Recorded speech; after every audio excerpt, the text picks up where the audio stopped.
அனைவருக்கும் வணக்கம்.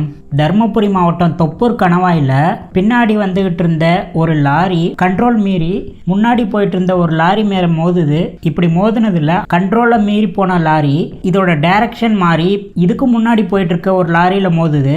அந்த லாரியும் கட்டுப்பாட்டை இழந்து அது போயிட்டு இருந்த டைரக்ஷன் மாறி பாலத்தோட தடுப்பு சுவரை உடைச்சிக்கிட்டு பாலத்திலேருந்து கீழே விழுகுது.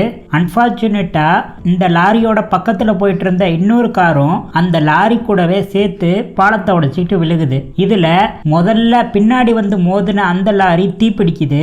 இப்படி தீப்பிடிச்சு எரியும் போது இது கூட சேர்ந்து 3 கார்கள் தீப்பிடிக்குது. இதுல 3 பேரு இந்த தீயின் காரணமா உடல் கறி இறந்ததா சொல்லப்படுது. மேலும் 7 பேரு ரொம்ப சீரியஸான கண்டிஷன்ல ஹாஸ்பிட்டல் அட்மிட் பண்ணிருக்கதா சொல்லப்படுது.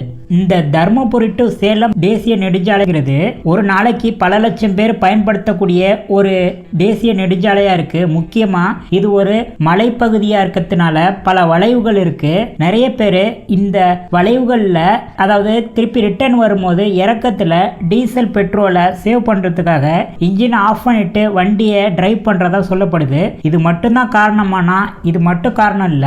இந்த இடங்கள்ல பலவிதமான கனரக வாகனங்கள் தான் வந்து போயிட்டு இருக்கு. இது எல்லாமே 10 டன்னுக்கு மேல எடையுள்ள கனரக வாகனங்கள் அப்படின்னு சொல்லப்படுது. இதனால நிறைய டைம் பிரேக் ஃபெயிலியர் ஆகிதான் இந்த மாதிரியான விபத்துகள் நடக்குது. இந்த இடத்துல கூட பின்புறமா வந்த லாரி மோதனத்துக்கு பிரேக் ஃபெயிலியர் ஒரு காரணமா இருக்கலாம் அப்படின்னு சொல்லப்படுது. இது போல இந்த தேசிய நெடுஞ்சாலையில மட்டும் வருஷத்துக்கு சுமாரா 200 ஆக்சிடென்ட் நடக்கிறதா சொல்லப்படுது. இந்த தர்மபுரி டு சேலம் இந்த தேசிய நெடுஞ்சாலைங்கிறது வெளி மாநிலங்களான கர்நாடகா, ஆந்திரா இந்த மாதிரியான மாநிலங்களை இணைக்கக்கூடிய ஒரு முக்கியமான சாலையா பார்க்கப்படுது.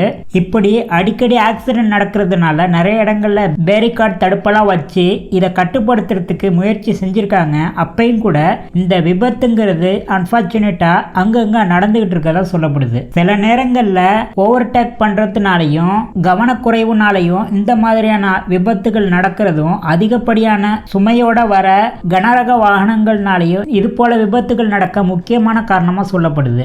பொதுவாகவே மலைப்பாதைகள்லாம் ரொம்பவே ஆபத்தான பாதைகள். இதுல போகும்போது உயரமான இடங்கள்ல ஏறுறதை விட திருப்பி இறக்கமான சாலைகள்ல ரிட்டர்ன் வரும்போது தான் கொஞ்சம் பார்த்து கவனமா வரணும். பெரும்பாலான நேரங்கள்ல இந்த மாதிரியான கொண்டை ஊசி வளைவுகள், வளைவு பாதைகள் இந்த மாதிரியான இடங்கள் எல்லாம் பிரேக் ஃபெயிலியர் ஆகிறதுக்கான வாய்ப்புகள் அதிகம். நிறைய நேரங்கள்ல பிரேக் டிஸ்க், பிரேக் பேட்லாம் ஹீட் ஆகி பிரேக் பிடிக்காமையும் இந்த மாதிரியான விபத்துகள் அடிக்கடி நிகழும்.